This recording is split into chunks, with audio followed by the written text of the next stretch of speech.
Picture a small room somewhere on the planet right now, today. The air is thick and still. Someone flips on a fan, feels the breeze hit their skin, and relaxes a little.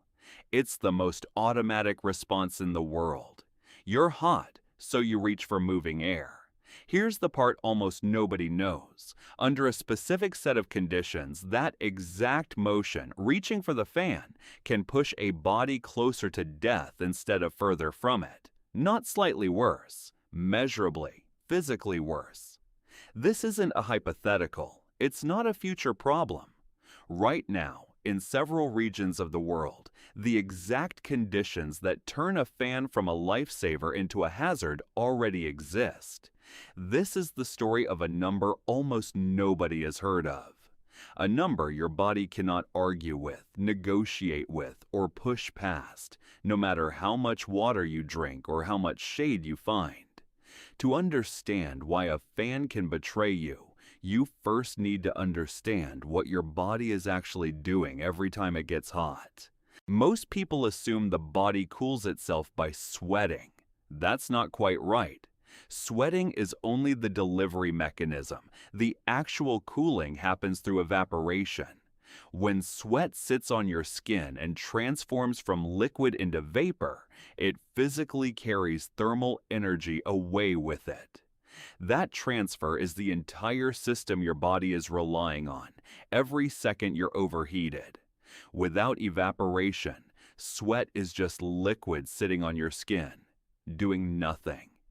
This single fact explains something almost everyone has felt, but never fully understood. Why humid days feel dramatically worse than dry days at the exact same temperature. In dry air, sweat evaporates almost instantly. You might not even register that you're sweating because it disappears before it accumulates. In humid air, the atmosphere is already saturated with moisture, so evaporation slows down dramatically. You feel soaked. You feel like the heat is closing in on you because in a very real sense, your entire cooling mechanism is being throttled. Here's something most people never think about. Your body generates heat constantly just from existing. Your heart beating, your cells converting fuel into energy. At rest, you're producing somewhere around 80 watts of heat, comparable to an old incandescent light bulb running inside you at all times. Push into physical activity, and that number can climb to 6, 7, even 800 watts. All of that heat has to leave your body somehow, and evaporation is the primary exit route. When that route gets blocked, the heat has nowhere left to go. Scientists eventually developed a precise way to measure exactly when the system starts failing. It's called wet bulb temperature, and despite being one of the most important numbers in human survival, almost nobody has ever heard of it.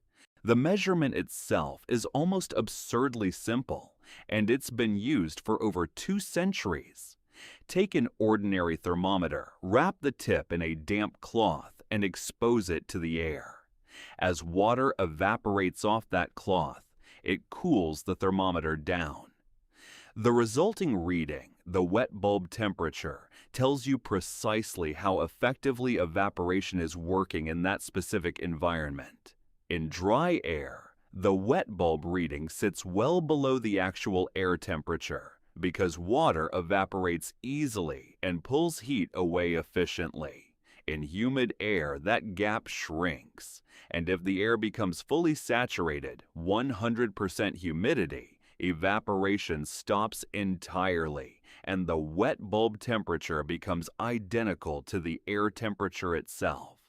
What makes this number so important is that it doesn't just describe how hot the air is. It describes how hot your body actually experiences that heat, and whether your internal cooling system can function at all. And there's a specific point on that scale beyond which the human body simply cannot cope. That threshold is a wet bulb temperature of 35 degrees Celsius. Above it, the physics stop cooperating with you. Your internal body temperature sits at roughly 37 degrees.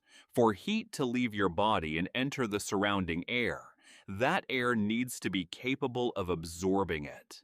At a wet bulb temperature of 35 degrees, the air is so hot and so saturated with moisture that evaporation from your skin drops to essentially nothing. Your body keeps producing heat. It keeps trying to sweat, but there's simply nowhere left for that heat or that sweat to go. Core body temperature begins climbing. And unlike a fever, where the rise is a deliberate, controlled immune response, this rise is uncontrolled. Left unchecked, it leads to heat stroke, organ failure, and death. And this is exactly where the fan becomes dangerous. At moderate temperatures, a fan genuinely helps. It moves air across your skin and speeds up evaporation. That's the entire point of a fan, and it works well under normal conditions. But once air temperature climbs above your skin temperature, roughly 35 degrees, a fan stops assisting evaporation and starts doing something else entirely. It begins blowing air that is hotter than your own skin directly onto your body. At that point, you're not losing heat to the moving air. You're absorbing heat from it. The fan has effectively become a convection heater aimed straight at you. Combine that with high humidity near the wet bulb threshold, and you get the worst possible scenario. Evaporation has already failed. The fan cannot restart it, but it can dramatically increase the rate at which hot air transfers its heat into your body. Under those specific conditions, the fan doesn't save you. It accelerates the exact process that kills you. This isn't theoretical.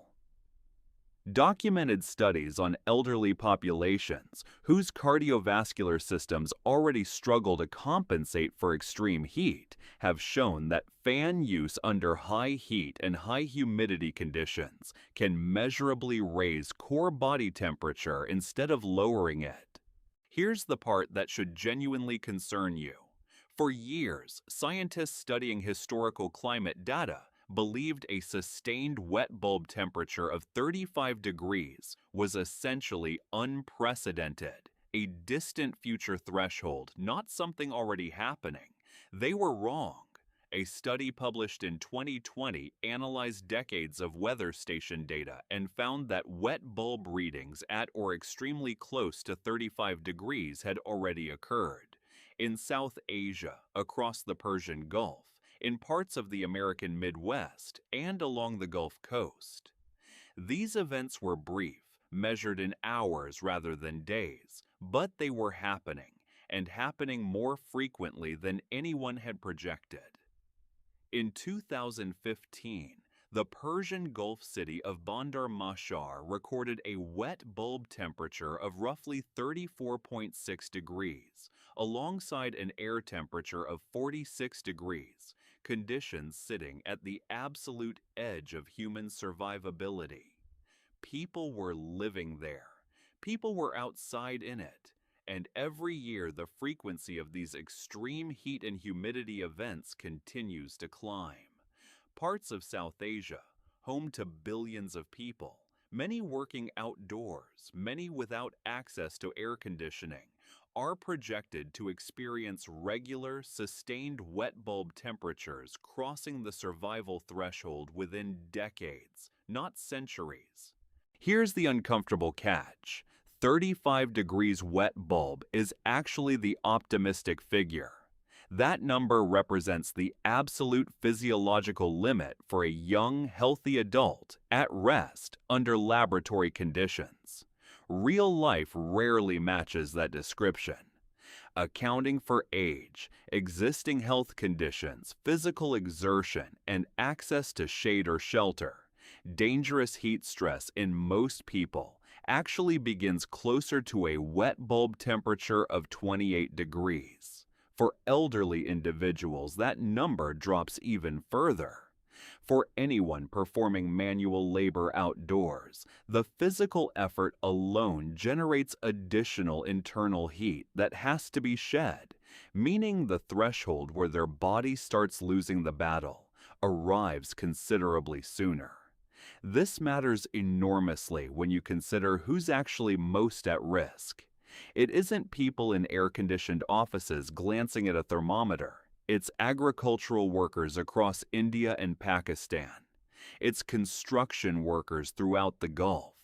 It's elderly residents in European apartments caught in a sudden heat wave, the exact scenario that killed more than 70,000 people across Europe in 2003. 35 degrees wet bulb is technically where survival becomes impossible for anyone. But the range between 28 and 35 is where the overwhelming majority of heat-related deaths actually occur, and humanity is spending increasing amounts of time inside that range. So back to that fan. The reason it can accelerate death isn't because fans are inherently dangerous. It's because the exact conditions under which fans stop helping and start harming already exist on this planet, and those conditions are becoming steadily more common. Most people have no framework for understanding this because almost nobody talks about wet bulb temperature. We talk about air temperature. We talk about heat index and hydration warnings. But the number that actually determines whether your body's cooling system can function at all rarely makes headlines. 35 degrees wet bulb is the wall. Below it, your body can still fight. Above it, no amount of water, no amount of shade, and no fan changes the outcome. The physics have simply closed the door. Parts of the world are already touching that wall. More will reach it. And for billions of people living in those regions, the one thing that reliably works above the threshold, air conditioning, simply isn't an option. So next time it's hot and you reach for that fan, you'll know exactly what it can do, what it can't, and why sometimes the thing you reach for to save yourself is the very thing that makes it worse. This has been the Reasonary, where curiosity meets clarity.